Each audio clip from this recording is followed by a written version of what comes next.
En 1809, Vienne est envahie par les troupes de Napoléon.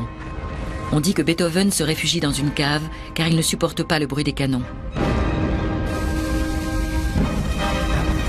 À partir de 1812, son handicap est officiellement connu de tous. On raconte que le virtuose a complètement perdu le contrôle du volume sonore des touches.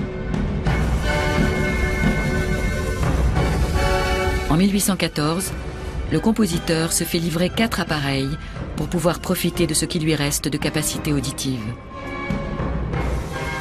Ce ne sont pas des instruments de torture, mais des cornets acoustiques qui ont été fabriqués spécialement pour lui.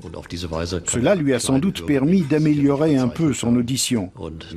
On sait par ailleurs qu'il utilisait un bâton en bois qu'il fixait sur son piano à une extrémité et tenait entre ses dents à l'autre. De cette manière, les vibrations pouvaient être transmises du piano à ses dents, puis de ses dents aux oreilles par conduction osseuse. Son abondante correspondance avec les médecins nous montre qu'il continue à chercher désespérément leur aide. Il suit des régimes alimentaires complètement absurdes et avale des pilules qu'il arrive à peine à différencier.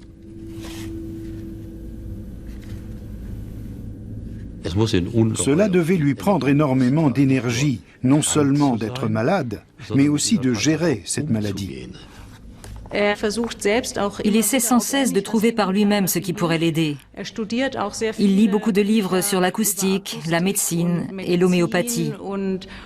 Il est prêt à suivre tous les traitements qu'on peut lui proposer. Il espère toujours guérir.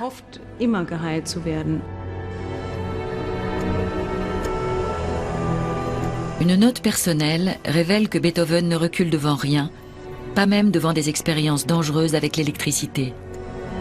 À l'époque, on teste la galvanisation en vue de traiter les cas sévères de surdité.